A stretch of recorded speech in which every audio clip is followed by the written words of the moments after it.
Tout d'abord, bonjour à tous, bonjour et bienvenue donc, pour cet atelier Kinefinity. Bienvenue dans nos locaux de Courbevoie.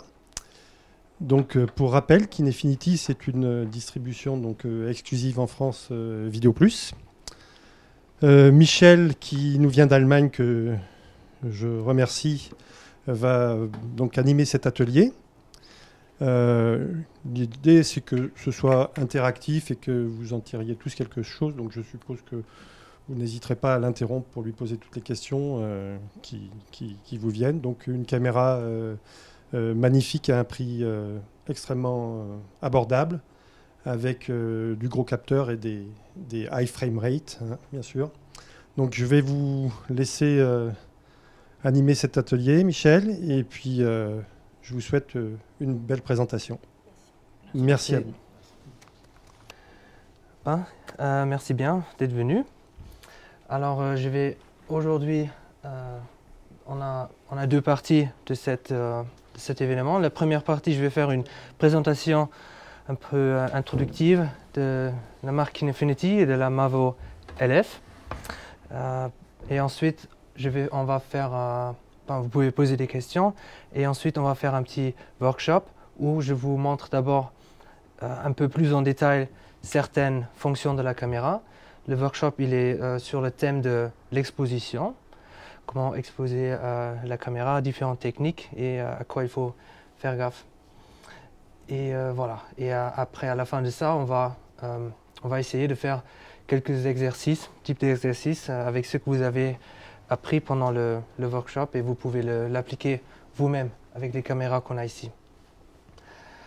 Dans ma présentation, je n'ai pas simplement repris les statistiques et les trucs qu'on peut trouver comme ça sur Internet, mais je montre un peu la caméra d'un point de vue, je pense, plus proche de l'utilisateur potentiel. Ok, donc on va commencer. Et si vous avez des questions entre-temps, n'hésitez pas. Prenez le micro alors, pour poser des questions, et voilà, on est parti. Dans notre recherche de la prochaine caméra, qu'est-ce qu'on cherche? On cherche une bonne ergonomie, versatilité, bonne performance, une gamme dynamique assez élevée, une belle science des couleurs. En gros, on veut obtenir des belles images. Ensuite, qu'est-ce qu'on cherche aussi dans notre caméra? Les choses peut-être qui viennent seulement dans un deuxième temps de réflexion, c'est le workflow, qu'il soit adapté à nos besoins, que ce soit compatible avec des accessoires d'autres marques. On veut que dans le futur, notre caméra, elle maintienne sa valeur, son actualité, qu'on puisse toujours travailler même 2, 3, 4 ans après. Et une fois, si on veut s'en séparer, on veut obtenir un bon prix encore de revente. Donc la valeur de revente est importante aussi. Et finalement, très important, c'est l'infrastructure de support. Si jamais quelque chose arrive, un problème, on espère que ça sera pris en charge assez rapidement. Donc d'abord un petit regard dans le passé. Donc Kinefinity a commencé en fait en 2008, et en 2012 ils ont lancé leur première caméra sur le marché, et sur le fil des temps ils ont à peu près lancé un nouveau modèle chaque année, avec toujours des améliorations très profondes, mais toujours bâties sur le même système. Donc là, nous, on est actuellement, voilà, la dernière caméra, c'est la Mavo LF, là-bas, en bas à droite. Et donc cette année, il y aura, en 2020, il y aura certainement des nouveaux modèles. Voilà, la caméra, le modèle actuel, peut-être quelque chose que j'ai oublié, c'est que en 2016, vous voyez, on est atterri sur ce design, ce cube qui est assez petit, qui pèse moins d'1 kilo, à peu près 1 kilo. Et en fait, ce format était tellement populaire et tellement bien qu'ils ont en fait bâti les modèles d'après sur ce format. Donc depuis 2016, on a la même taille, le même format, mais ce qui est à l'intérieur change nettement. Donc avec ce design, on a une grande versatilité. On peut très bien appliquer ces caméras sur du gimbal, prise en main, mais aussi dans des grandes productions avec assistants et plein d'autres accessoires pour tourner. Voici quelques exemples pour comment on peut utiliser ces caméras.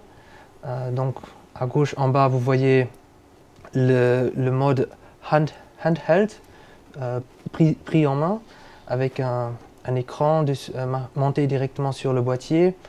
La poignée à droite, elle contient une batterie, donc on peut en fait tourner dans cet état-là, sans besoin de batterie supplémentaire. Et on peut tourner jusqu'à à peu près 1 heure, 1 heure et demie, comme ça. Évidemment, c'est très bien pour les gimbals, pour les drones un peu plus grandes. Et voilà, à droite, vous voyez des systèmes, des setups un peu plus élaborés. On a une monture échangeable et échangeable par l'utilisateur. L'échange se fait aussi facilement que changer un objectif, simplement avec un locking mechanism. Donc avec ça, vous avez différents adaptateurs, surtout en EF, en Sony E, en PL et en LPL. Les EF et les PL, ils sont disponibles avec des filtres ND variables électroniques. Donc les filtres ND sont bâtis directement dans la monture.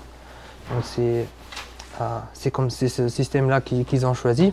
Donc si on veut l'enlever ou le rajouter, le ND variable, il faut changer de monture. Les montures sont pas très chères par rapport à d'autres produits qu'on peut trouver sur le marché, d'autres marques. Elles sont entre 500 et 1000 euros la pièce.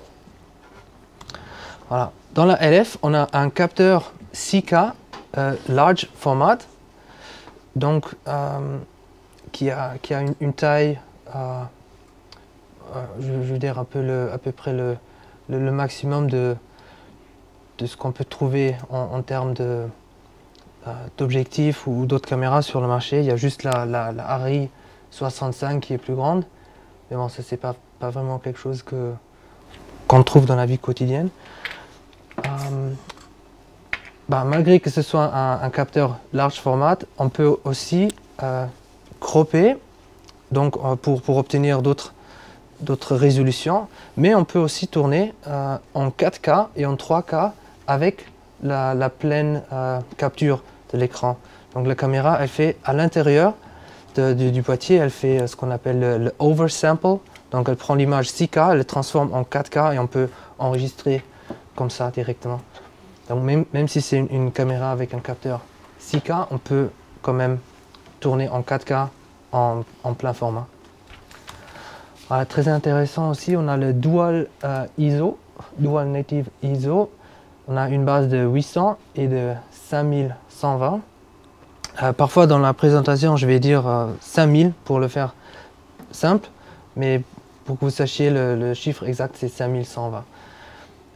Évidemment, oui, c'est Dual Native. Le 5000, il a un peu plus de bruit que le 800, mais c'est considérablement moins que si on irait à 5000 d'une base de 800. Donc cette Dual ISO nous offre une gamme d'ISO où le bruit est nettement bas, vachement bas. Donc la caméra, elle est très bien pour tout ce qui est du low light, tournage quand il n'y a pas beaucoup de lumière disponible. Voilà, on a les frames per second, les images par seconde. Voilà, ça c'est l'état où on était jusqu'à il y a 6 mois. Et là, avec le firmware 6.3, ils ont rajouté 150 pour le 4K, 195 pour le 3K et 290 pour le 2K.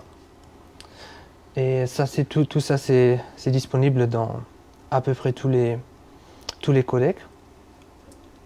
Par rapport à la Dynamic Range, la gamme dynamique, la Mavo LF, elle est listée avec 14+, 14,5, ce qui peut paraître pas très beaucoup par rapport à d'autres caméras dans la même gamme sur le marché actuel.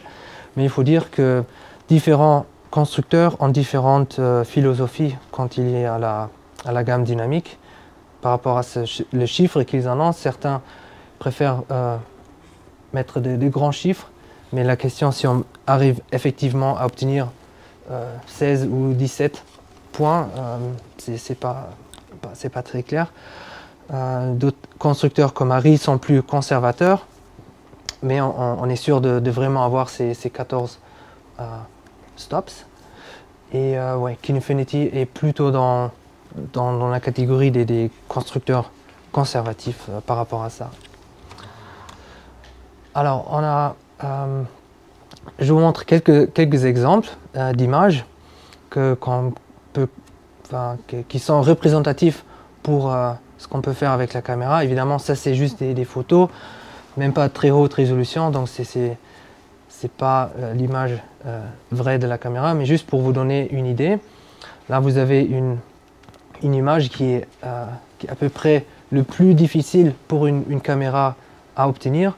Vous avez des zones en bas qui sont très sombres avec des détails, là, des nageurs qu'on veut capturer. En même temps, on a derrière un ciel qui est le soleil couvert par des nuages, mais il ressort par derrière. Et je ne sais pas si on arrive bien à le voir sur cette image, mais l'image d'origine de ce clip, elle montre que la caméra elle a un très joli passage du gris au blanc clippé. Je suis désolé, je ne sais pas comment dire le roll-off en français.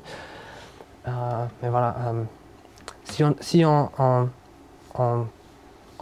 conjugue bien la caméra, on arrive à avoir une dynamique avec des passages du sombre au clair jusqu'au clipping assez plaisant.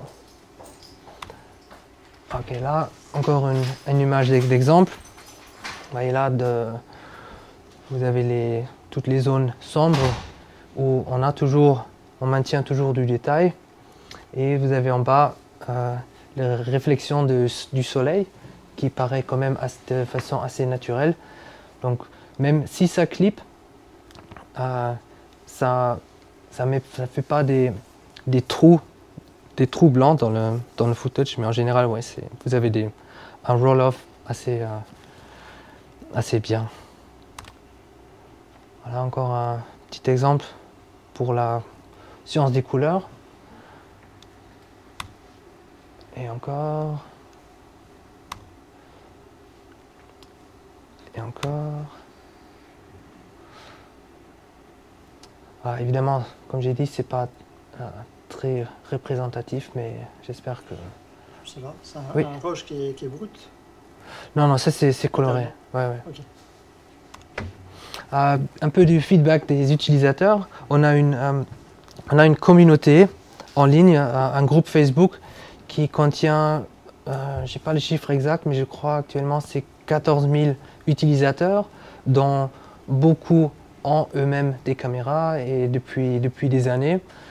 Et il y a les feedbacks. Là, j'ai ressorti ce que les gens ils disent par rapport à la science des couleurs. Et on a le même message qui revient de plus en plus. Beaucoup de gens ils disent que vraiment ils préfèrent l'image de la Mavo LF ou Kinefinity en général. Évidemment, c'est subjectif, mais je trouve que ça vient assez souvent de façon à ce que ça fait du sens pour moi de le dire.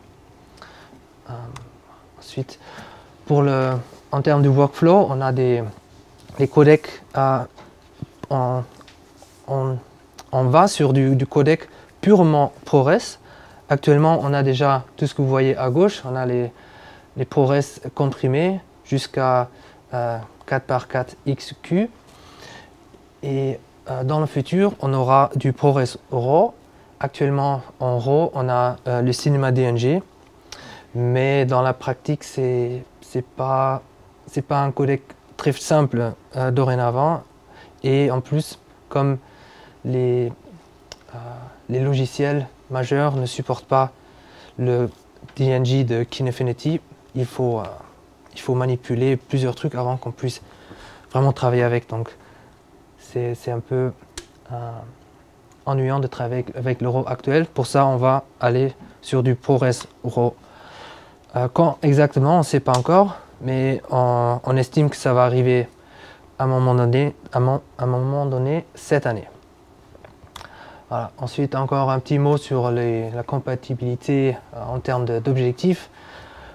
Beaucoup d'utilisateurs sont très contents parce qu'ils peuvent utiliser tous leurs objectifs vintage et en même temps on peut utiliser des objectifs assez nouveaux, haut de gamme, avec monture PL. Pour les objectifs vintage, c'est surtout la monture. Alors pour mettre des objectifs vintage, c'est surtout la monture Sony E qui est intéressante. Comme elle a un pied aussi bas, elle est tellement basse, on a toute une gamme d'adaptateurs qu'on peut mettre sur du Sony E, entre autres des Leica, Mamiya, pour en citer deux. Voilà, en termes de compatibilité des cartes SSD, voilà, Kinefinity, ils ont leur propre carte qu'ils recommandent, surtout en termes de durabilité, mais on peut aussi mettre des cartes d'autres marques, de Samsung ou Crucial, qui coûtent nettement moins. Et donc voilà, c'est facile d'avoir beaucoup de médias de tournage pour cette caméra. Alors en termes de future proof, c'est surtout par rapport au firmware, les updates. C'est quoi le mot français là? Les mises à jour. Voilà, les mises à jour de firmware. Alors c'est vraiment lorsqu'on achète la caméra aujourd'hui, avec les mises à jour qui sortent à peu près tous les 6 mois et parfois avec des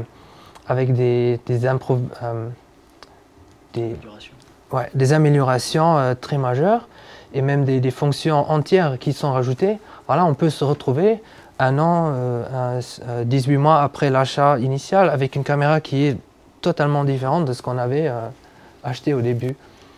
Et notamment, pour en citer quelques exemples, là en février 2019, la Terra 4K, elle a reçu du 4K 160 fps en 2K 320 fps. La même chose, ou de façon similaire, en septembre 2019 pour la Mavo LF qui a obtenu 150 en 4K. Donc on est passé de 100 à 150 frames en 4K juste par mise à jour de la firmware, qui sont toujours gratuits, ça il faut le dire aussi. Et voilà. Et oui, par rapport à la Mavo LF, même si maintenant il y a des nouveaux modèles qui vont sortir, la Mavo LF elle va toujours bénéficier des mises à jour, des avancements technologiques du constructeur, et ils vont toujours continuer à mettre à jour jusqu'à la limite en fait du hardware de la caméra. Oui. Ok, donc quick mot par rapport à la valeur de revente. Donc ce que je viens de dire avec les firmware updates, ils proposent aussi toujours un programme de trading, un programme d'échange. Donc s'il y a un nouveau modèle qui sort, vous pouvez échanger votre caméra actuelle, peu importe la gamme, pour la nouvelle, pour un petit prix évidemment de différence, mais en général on s'en sort beaucoup mieux que si on la revendrait en privé. Bon, après, infrequent price drops, la baisse des prix, il faut dire qu'actuellement, au moment de cette présentation, les prix viennent de baisser il y a 2 ans, il y a deux semaines, pardon, de façon considérable. Mais il faut dire que c'est la première baisse des prix qu'Infinity a faite depuis toujours. En fait, moi je n'ai jamais vu des baisses de prix avant. Et ça ne va pas arriver souvent non plus. Donc, autant pour ça. Voilà. Quelque chose que moi personnellement j'ai beaucoup travaillé dessus, c'est le support, l'infrastructure du support en Europe qu'on appelle KineCare. Donc nous on est basé à Berlin, nous on est les distributeurs, on revend uniquement aux revendeurs donc qui sont basés dans toute l'Europe. Et on a une espèce comme une assurance qu'on appelle KineCare. On achète ça pour 1 an. Et pendant 1 an, on a droit à 2 cas, 2 urgences, ou si quelque chose, quoi que ce soit, qui arrive, on nous appelle 7 jours sur 7. Nous, on garantit en 2 jours de remplacer votre caméra, soit par un nouveau boîtier, soit par un boîtier d'échangement, et on répare votre caméra de façon à ce que vous êtes au maximum pendant 2 jours sans caméra.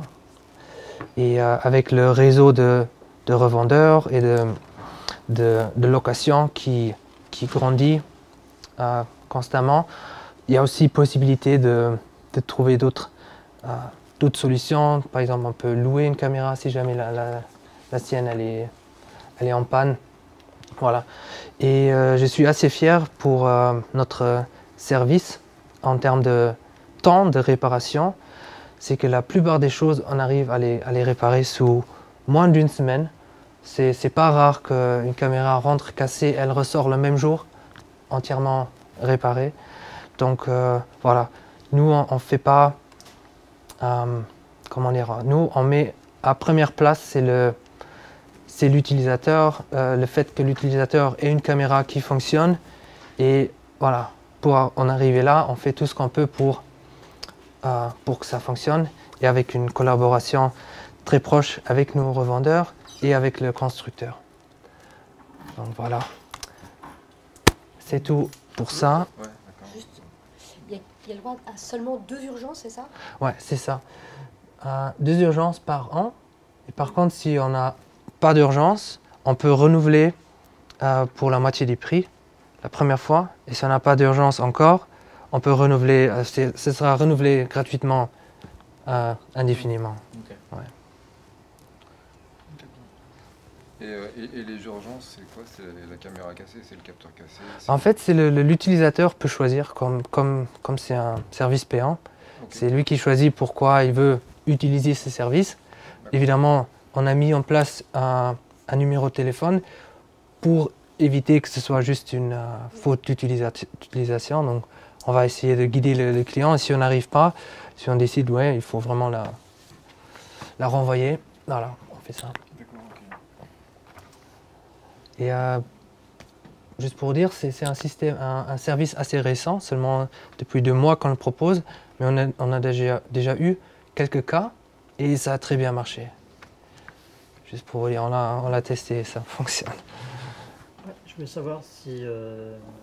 En fait, je crois qu'il y a quelques mois, il y avait un problème de lag, des fois. Parce que quand on était en 6K, il y avait un peu de lag sur l'image. Est-ce que la mise à jour a corrigé le problème?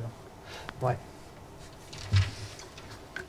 Alors, en fait, le problème du lag, donc, qu'on a une image qui est un peu, qui est pas très fluide. Calé, ouais. Voilà.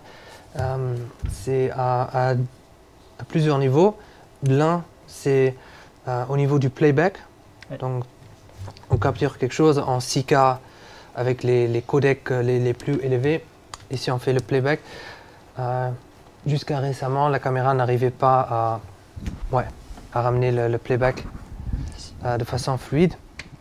Mais avec le tout nouveau firmware 6.4, ça a été résolu. Là-dessus, on n'a pas le 6.4. Mais parce que oui, j'ai vu sur le plan serré tout à l'heure où c'était un peu... Ouais. Okay. Ouais, ça se peut. L'autre chose par rapport au lag, c'est que jusqu'à il n'y a pas trop longtemps, même si on n'enregistrait pas, juste en regardant, on voyait un peu un lag c'était combien? C'était 0,3 secondes, mais on arrivait déjà à le voir et parfois les clients pour faire du focus, quand il fallait être très, très rapide, ils avaient du mal.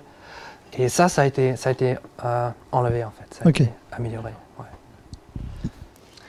Alors, on passe donc à la partie workshop. Là, on se concentre uniquement sur la Mavo LF et le titre c'est Exposure Best Practice, donc meilleure pratique pour l'exposition.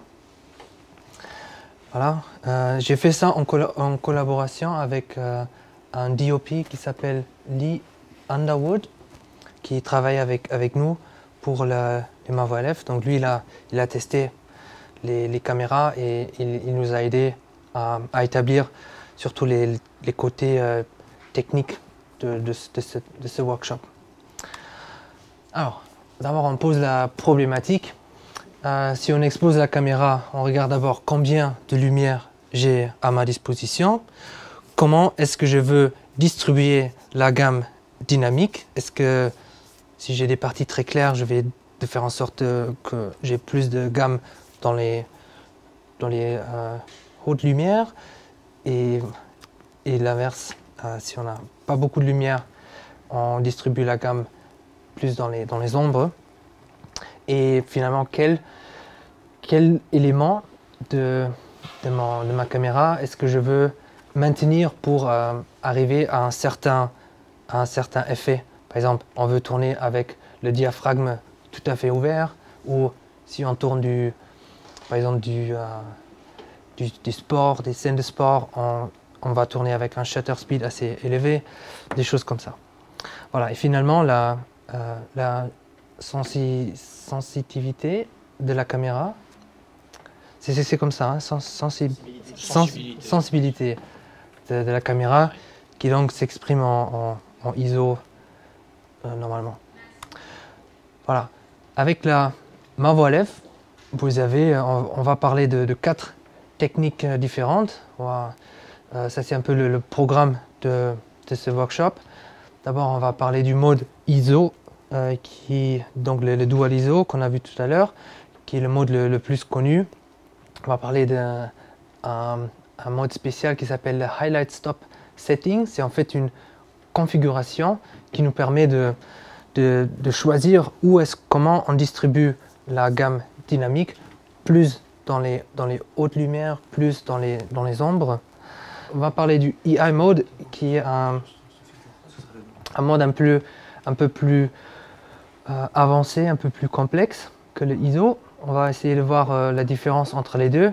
Et finalement, on va parler de mode Expose to the left, exposé vers la gauche. Peut-être vous avez entendu parler de exposé vers la droite. Et voilà, on va vous montrer ça tout à l'heure. Donc, tout d'abord, c'est quoi le ISO? Simplement, c'est une abréviation, International Standard Organization. C'est un chiffre qui définit la sensibilité de la caméra. En fait, le ISO, il utilise du gain analogue, gain selon le signal électronique qu'on rajoute pour augmenter la sensibilité du capteur. Et on peut dire que le ISO, c'est un chiffre constant, c'est la vraie sensibilité. On peut dire que c'est la vraie sensibilité de la caméra. Alors, comment ça marche? Vous choisissez votre ISO, votre sensibilité que vous désirez. La caméra va rajouter un signal analogue au ISO de base. Analogue, ça veut dire que ça vient avant que l'image est capturée, au contraire de digital, qui sera un signal rajouté après que l'image est capturée. Alors, on va voir ça en détail, la différence entre les deux tout à l'heure. Et voilà, et ensuite l'image est enregistré avec le ISO, le gain qui est baked in dans votre matériel. En même temps, avec la Mavolev, vous pouvez choisir donc ce Highlight Stop Setting qu'on va découvrir dans un moment. Encore une fois, un mot par rapport au Dual ISO. Donc vous avez 800 et 5120 et quelque part entre les deux, vous avez la frontière, donc the border. Et c'est juste, merci. C'est justement nous ce dont on va se concentrer aujourd'hui, c'est qu'est-ce qui se passe des deux côtés de cette frontière et voilà, et comment et à la fin de cette journée, vous allez avoir une très bonne idée où trouver la frontière pour chaque mode et qu'est-ce qui se passe et surtout quel endroit choisir. Je vous montre d'abord l'image avec le lot. Le lot dessus, donc le Kinolot qui est comme le REC 709. Et après, on va enlever le lot pour voir en détail ce qui se passe sur le matériel RAW, enfin log, en log. Ouais. Donc là, on commence avec le ISO 1280, qui est donc le maximum de la base de 800. Et après, on a 1600, qui est le minimum de la base de 5000. Mais il faut aussi prendre en compte le Highlight Stop 4,3. Pour l'instant, regardez juste que le chiffre 4,3 il reste constant. Et on va expliquer tout à l'heure quel est le rapport avec ça. Donc, ok, vous voyez les deux images. Je pense qu'on est d'accord, elles sont à peu près les mêmes. Maintenant, on va enlever le lot et on va faire un peu on va se rapprocher, faire du zoom. Voilà. Là, comme j'ai dit, on regarde qu'est-ce qui se passe sur la frontière. Vous avez les deux ISO à gauche à droite. Et là, nous, on est justement sur la frontière. Et on regarde ce qui se passe sur les 1280 et sur les 1600. Voilà. Vous avez à gauche l'image de base de 800, à droite 1600. Donc l'image à gauche, c'est, si je retourne là-bas rapidement, donc le 1280, c'est la base de ISO de 800 plus du gain électronique. Alors que le 1600, c'est la base de 5000 moins du gain électronique. Donc je ne sais pas si on arrive à le voir là sur l'écran, mais à gauche, ça devrait avoir plus de bruit qu'à droite. Normal, parce qu'on travaille sur une plage beaucoup plus étendue à droite qu'à gauche. Ah, là, j'ai mis le lookup table. On regarde les couleurs. Voilà. Je monte toujours en log et après je mets le lot.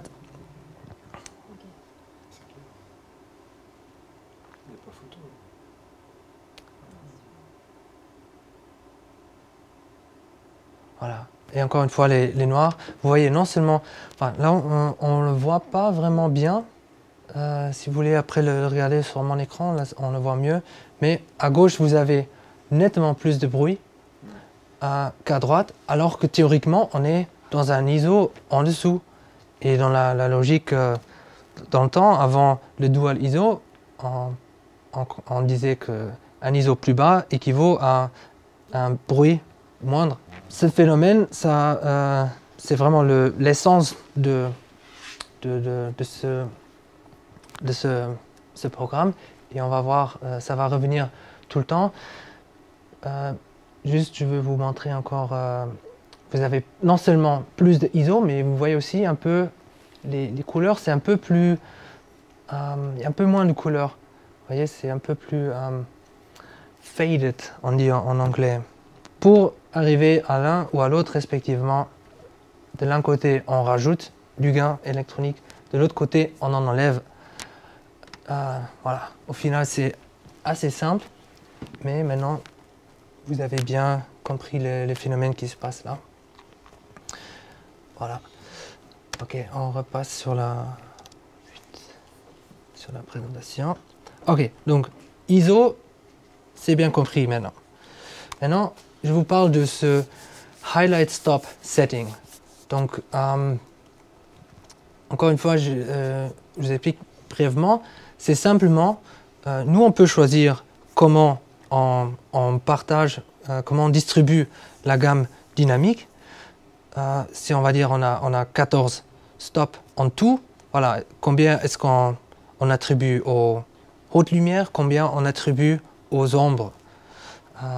Il faut savoir que c'est seulement disponible, cette fonction est seulement disponible dans le mode ISO. Elle reste constante, même avec le ISO qui change. Dans le mode ISO, et les niveaux des bruits et la qualité des couleurs, des ombres changent de façon considérable selon la distribution de la gamme qu'on choisit. Voilà. Je vais vous montrer à l'aide d'un petit graphique. Ça, c'est la version la plus basse. On peut mettre un minimum de 3,6 stops dans les hautes lumières. C'est donc toujours par rapport au gris moyen, 18%. Et si on augmente donc cette valeur, vous voyez, on rajoute de la gamme dynamique dans les hautes lumières, mais en même temps, on en enlève dans les ombres. Voilà, pour vous montrer ça. Et le chiffre en haut et en bas correspond toujours à la différence entre les deux, évidemment. Parce qu'on ne peut pas rajouter de la gamme dynamique, on peut juste la distribuer de façon différente. Voilà. Et je vais vous montrer un exemple pour ça.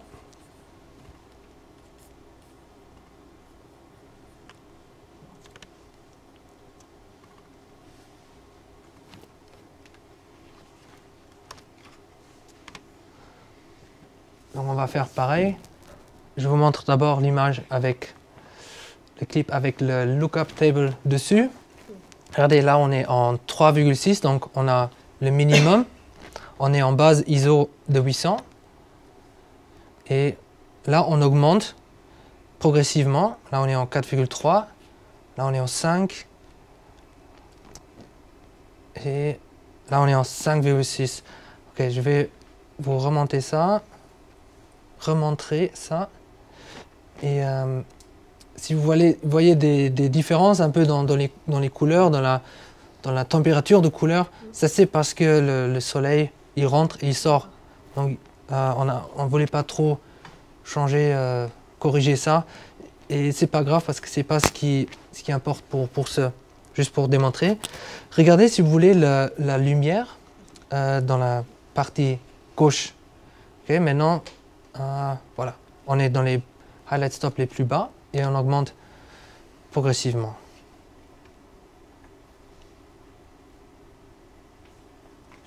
Vous voyez comme il y a les détails qui réapparaissent dans la lumière, plus et plus.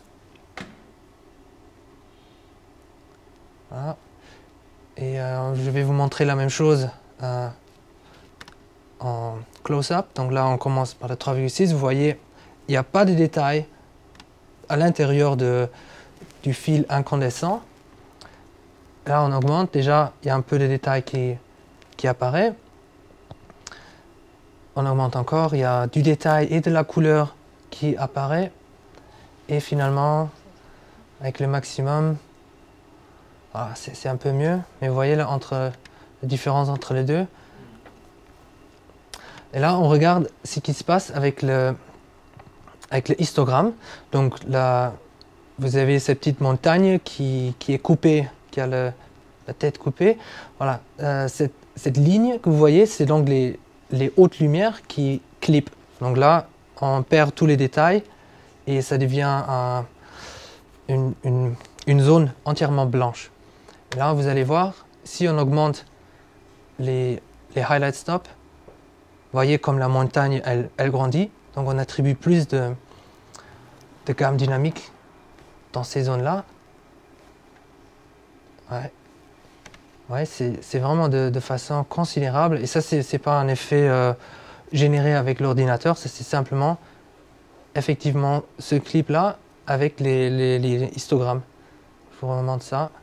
Vous voyez aussi, comme la montagne grandit, en même temps, les ombres, ils deviennent un peu plus crushed, enfin, ils deviennent comprimés.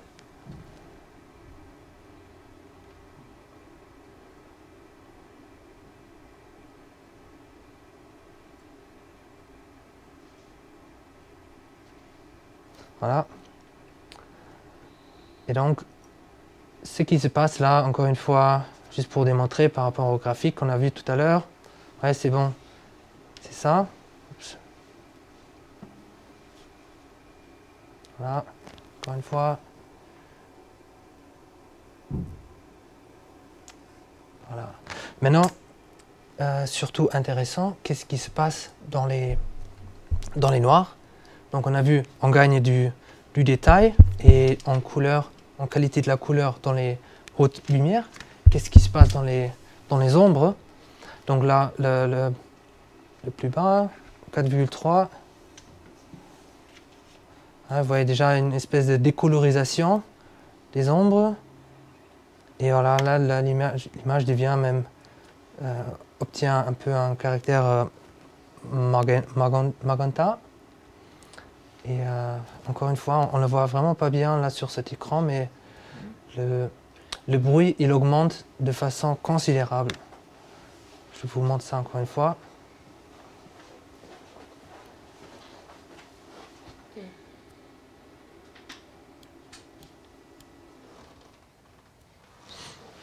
Et voilà. Les deux l'un à côté de l'autre.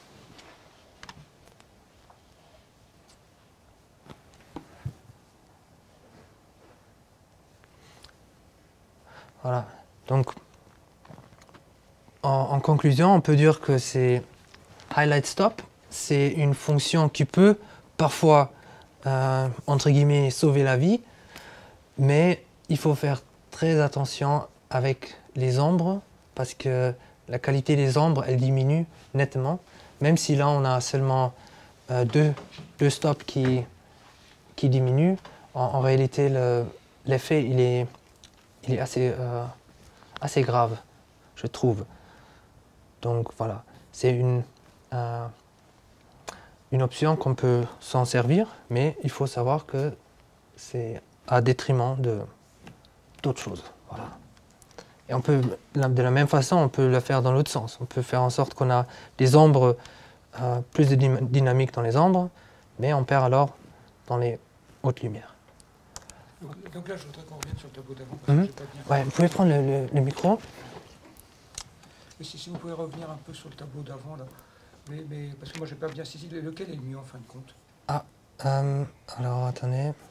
Parce que je n'ai pas vraiment très bien saisi la nuance. Ouais. Vous voulez dire sur ça? Sur celui qu'il y avait juste avant. Ça ou... Non, il y avait les deux, Ah ok, avec ça. les stops à 3,6 et 5,6. Ah, Celui qui était juste avant. Attendez. Voilà, celui-là, oui. Ok. Bah, justement, ce que je vous montre pas, c'est pas pour vous dire l'un est mieux que l'autre, c'est pour vous montrer l'effet que ça a.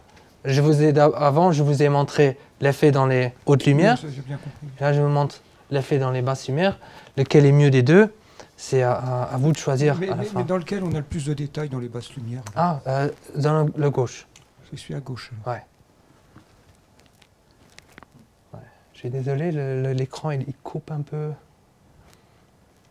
Ouais. Ah, donc à gauche, on a 10,3 stops dans les basses lumières, alors qu'à droite, on a seulement 8,3. Ah oui, c'est coupé là, d'accord. Oui. Ouais. De toute façon, c'est pas très très gênant parce que quand on fait pas une scène à la fois dans les basses et dans les hautes lumières, on est toujours homogène sur une scène au niveau lumière. Donc il y a il y a forcément un temps de reprise après sur le réglage de la caméra.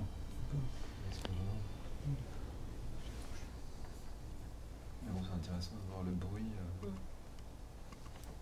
à un minimum de luxe.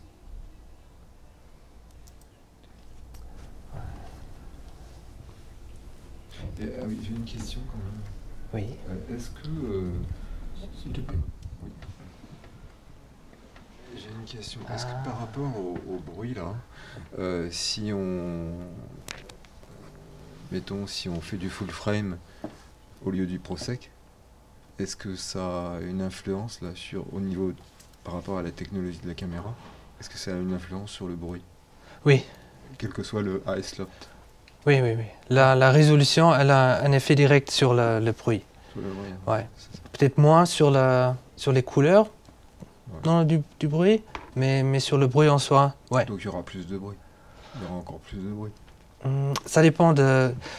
Vous avez la résolution qu'on capte et la résolution du produit final. Si vous captez en 6K et le vidéo final elle est en 4K, vous allez avoir moins de bruit par rapport à comme si vous capturez directement en 4K. Ouais, c'est ça. C'est ça. Ouais.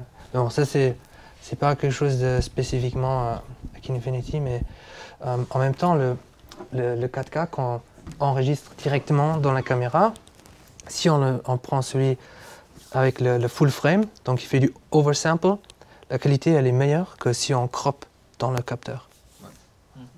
Ouais. Ok, donc on repart sur la... Donc on était là. Alors, maintenant on a bien compris comment fonctionne le ISO. On sait ce que c'est les highlight stops dans cette caméra. Maintenant on peut attaquer le mode EI. Et voilà, vous voyez, ça veut dire Exposure Index. Par principe, c'est la même chose que cette valeur ISO. Ça détermine la sensibilité de la caméra, du capteur, mais c'est un différent chemin pour y atterrir. En EI, on a le ISO de base, plus ou moins un gain digital. Donc digital, ça veut dire que le gain, il est rajouté après que l'image est capturée. En fait, tant qu'on tourne en RAW, dans le mode EI, on capture toujours la base de ISO et la différence de luminosité dans l'image qu'on voit, elle est seulement apparente. C'est la caméra qui rajoute du gain digital pour éclaircir ou mettre l'image plus sombre, mais ce qu'on enregistre finalement, c'est la base des ISO, soit les 800, soit les 5000. Pour ça s'appelle on dit que c'est une sensibilité effective. Ouais, au contraire de la sensibilité vraie qu'on a vue tout à l'heure pour le ISO. Alors, comment ça fonctionne? Vous choisissez votre valeur. La caméra va alors rajouter du gain digital au ISO de base et en même temps, elle va changer les highlight stops en fonction du nombre de la valeur choisie du EI.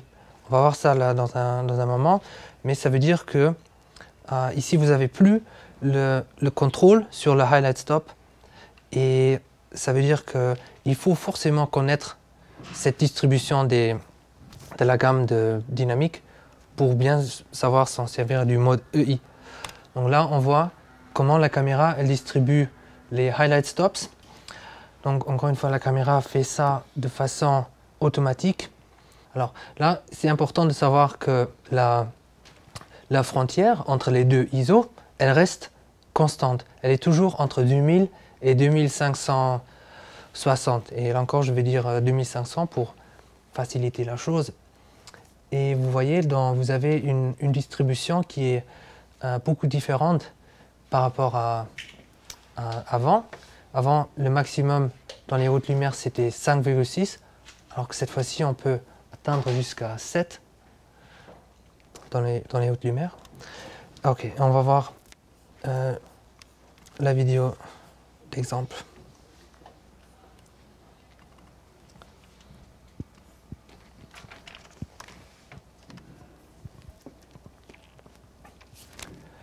Donc toujours pareil, on commence avec l'image de base, avec le lookup table qui correspond à du rec 709.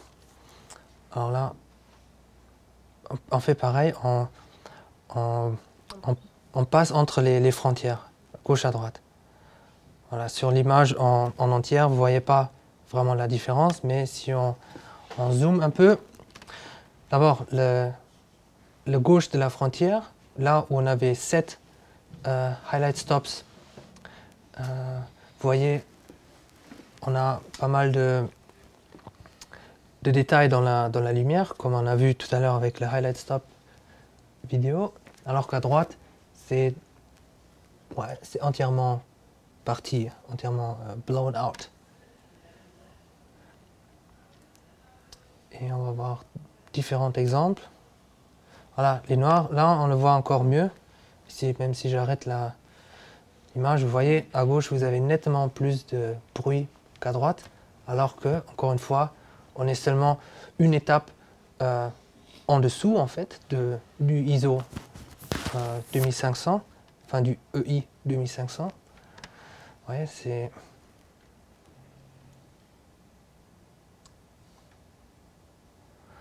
bon, tout ce qui est au milieu, les couleurs, ça a tendance d'être pas trop de différence entre les deux. Et c'est ça justement le danger, parce qu'on risque de ne pas s'en s'apercevoir.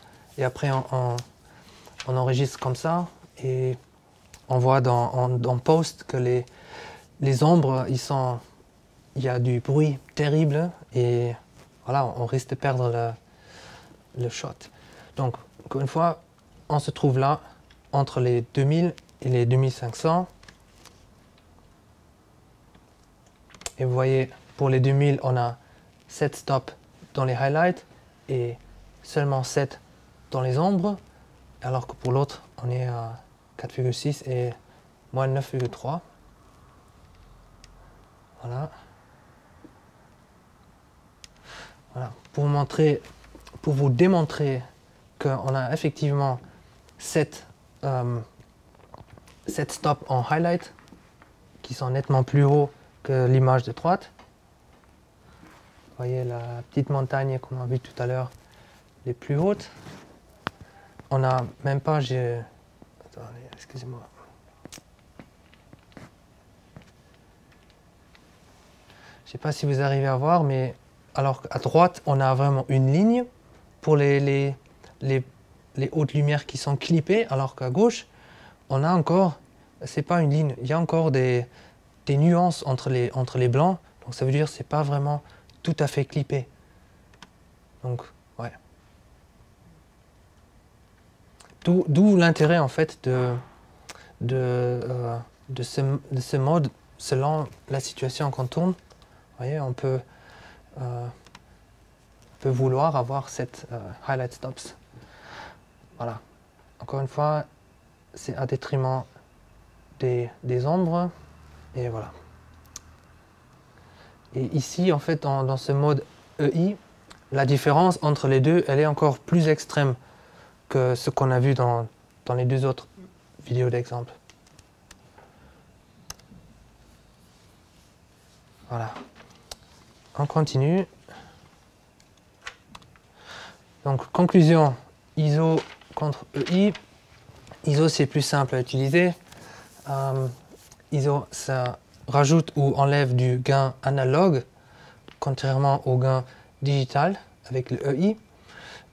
Chez ISO, le gain, donc le gain, il est incorporé dans le matériel tourné, alors que dans les EI, si on tourne en RAW, on tourne toujours avec la base.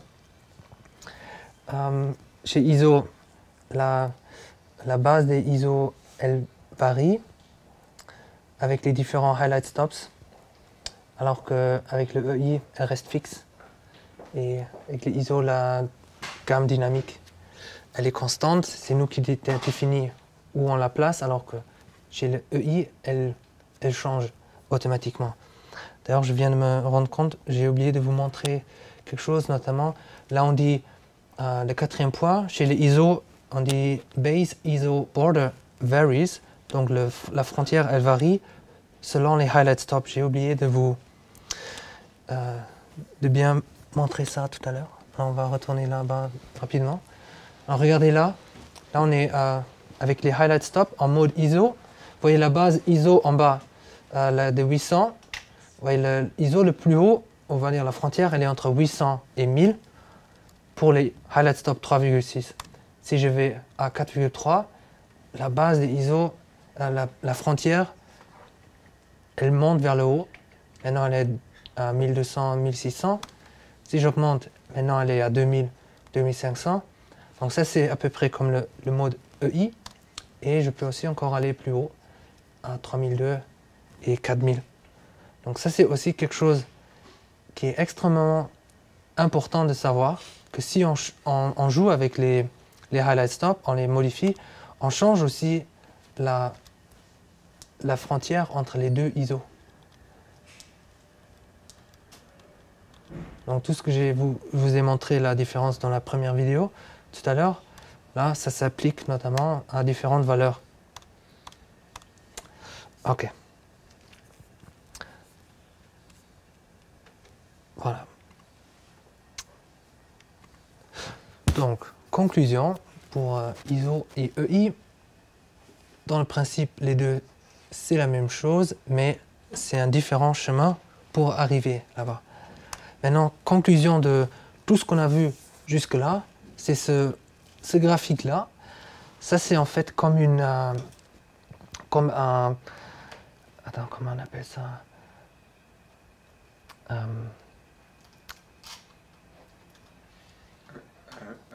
Une carte, on peut dire une carte, ouais, pour l'opérateur, pour qu'il sache où il se situe, pour qu'il ne se perde pas entre les différents highlight stops et les différents ISO.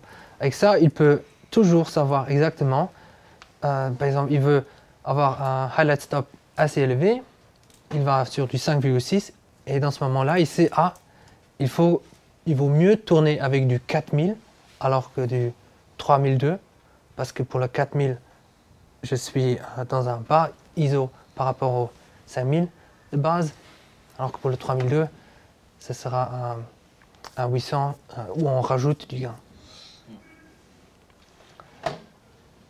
Donc, nous, en fait, ce tableau-là, il n'est pas fourni par le constructeur. C'est nous qui avons trouvé ça en faisant tous ces tests qu'on a fait pour préparer ce programme. Et il est disponible par la suite sur votre site? Ouais, nous on va le mettre disponible gratuitement. Okay. On va faire tout ce que je vous explique maintenant ici, on va produire des vidéos pour YouTube et elles vont être disponibles. Voilà, finalement, un mode assez intéressant qui combine un peu tout le savoir qu'on vient de voir. Ça s'appelle donc le ETTL, Expose to the Left, exposé vers la gauche. Ça veut dire simplement l'image qu'on capture, elle est exposée un peu plus sombre que l'image qu'on veut arriver. Notamment pour faire en sorte que les hautes lumières elles soient protégées par le clipping. Et ouais. Je vais maintenant procéder à une explication très complexe pour un principe assez simple, hein, mais j'espère qu'à la fin, ça va aider de mettre en relation ce qu'on vient de voir. Donc, comment ça fonctionne?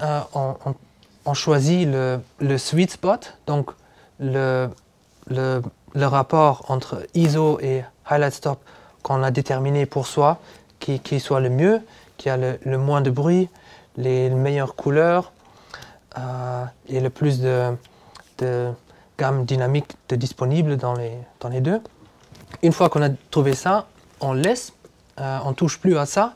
Et tout ce qu'on fait, c'est on rajoute des LUT qui vont exposer l'image qu'on voit, donc pas l'image capturée. Plus 1, plus 2, plus 3, stop. Donc, je vais vous montrer ça. Alors, ce qui se passe, c'est que, voilà, vous savez quoi?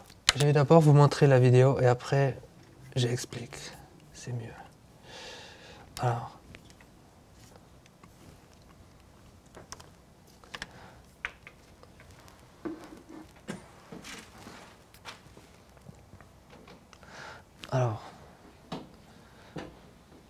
vous voyez, le ISO, le highlight stop, il ne change pas. Ce qu'on change là, c'est le lookup table et on diminue l'illumination sur la caméra, soit en fermant le diaphragme, soit par rajouter des filtres ND. Donc si tout se passe bien, les 4 images qu'on voit, elles sont à peu près les mêmes. Je vous montre ça encore une fois.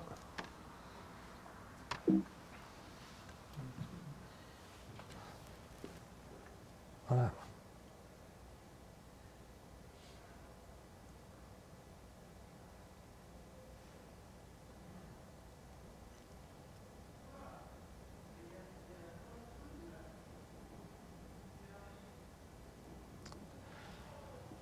Ok, maintenant on regarde la même chose sans le LUT appliqué. Et vous allez voir, l'image elle devient plus sombre progressivement. Okay. Donc, pour vous expliquer, ce qu'on voit là, ce qu'on a vu tout à l'heure, c'est exactement la même chose. Jusqu'avant, on a mis ces LUT, donc c'est ETTL plus 1, plus 2, plus 3, et ces chiffres plus 1, plus 2, plus 3, ils veulent dire simplement qu'on met un LUT sur, par exemple, cette image-là, qui rajoute 3 stops d'illumination. Ce qui fait qu'effectivement, on a l'image qui est éclairée de façon normale, mais ce qu'on enregistre, c'est 3 stops plus bas. Donc, voilà. Donc, tout ça pour modifier de façon artificielle, on peut dire, la distribution de la dynamique sans toucher aux configurations qui sont réellement dans la caméra. Donc, je rappelle, le but de tout ça, c'est de trouver la meilleure configuration dans la caméra, de ne plus y toucher et de simplement changer combien on illumine la caméra avec l'image. Et donc la façon de le faire, c'est de rajouter un lookup table qui nous force à fermer le diaphragme ou rajouter des filtres ND.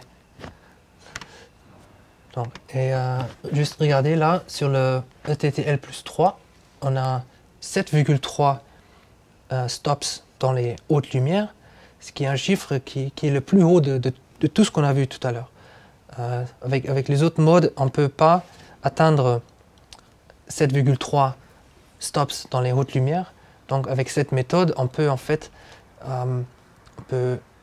truquer la caméra à avoir une performance supérieure à ce qu'elle puisse en fait faire. Tout de même, il faut dire, toujours avec le même détriment dans les basses lumières. Okay? Même avec cette méthode-là, on gagne rien. La seule chose qu'on fait, c'est qu'on a la garantie de rester dans le meilleur mode en termes de bruit et de couleurs et de trucs comme ça. Voilà. Je vous montre maintenant avec l'exemple de la lumière. Vous allez voir que vous voyez la distribution, en fait, les hautes lumières, elles restent sur le même endroit, mais les ombres, ils sont tirés vers le bas, et par cet effet, les hautes lumières, elles sont plus clippées. Vous voyez là, c'est pas clippé du tout, alors que tout à l'heure, vous voyez, et on avait une ligne blanche.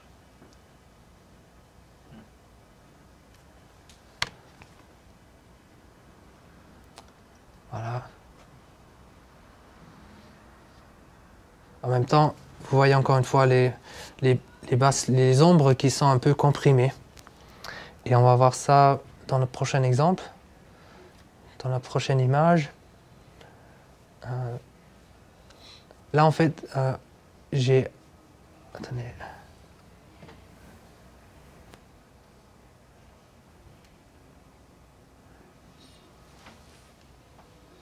Ouais, je sais pas si on arrive à voir. Ouais, encore une fois, vu la résolution de l'écran, on voit pas trop bien. Mais ce que vous voyez, certainement, c'est que voilà, l'image, elle devient un peu plus pâle. On perd en couleur. Et vous voyez que ouais, si je pose, vous voyez qu'il y a un peu plus de bruit. Voilà, là vous voyez bien. Et là, il faut dire, il y a plus de bruit, oui, mais pas parce qu'on a augmenté le ISO, pas parce qu'on a rajouté du gain sur le capteur, mais parce que simplement l'image, elle est moins illuminée. Moins on illumine, plus on obtient aussi du bruit. Voilà. Ok, maintenant on compare ISO, le mode ISO avec le ETTL. On prend le ISO de base 5000 avec les highlight stop 5,6 qui correspond le mieux à le ETTL plus 2. Encore une fois, on met les LUT dessus. Voilà. Là, vous voyez, à gauche, c'est l'image avec le ISO. On a 5,6 stop dans les highlights. À droite, on a en réalité 4,3, mais effectivement, on a 7. C'est pour ça que sur l'image à droite, vous avez plus de détails dans les hautes lumières qu'à gauche. Alors qu'on est dans un mode highlight stop inférieur.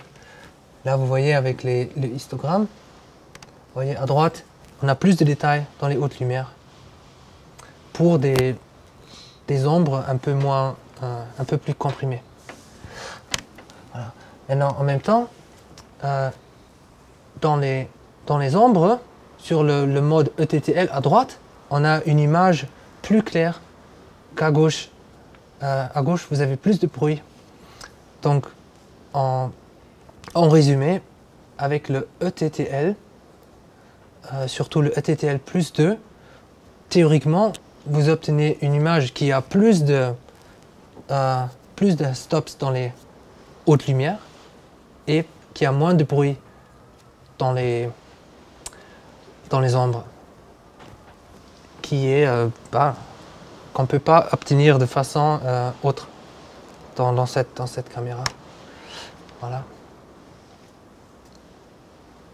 C'est donc une façon pour truquer un peu la caméra, avoir une meilleure performance. Ok. Donc, encore une fois, ce qu'on a vu là tout à l'heure.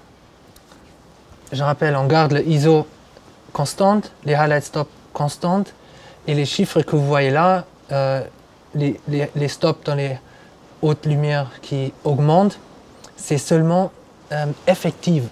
Vous voyez, c'est seulement dans l'apparence. En réalité, ce qu'on enregistre dans la caméra, ça maintient les autres, enfin les valeurs là qu'on voit en haut, 500 et 4,3, et le ISO, effectivement, il augmente aussi de cette façon, alors qu'en réalité, il reste sur 500 constamment.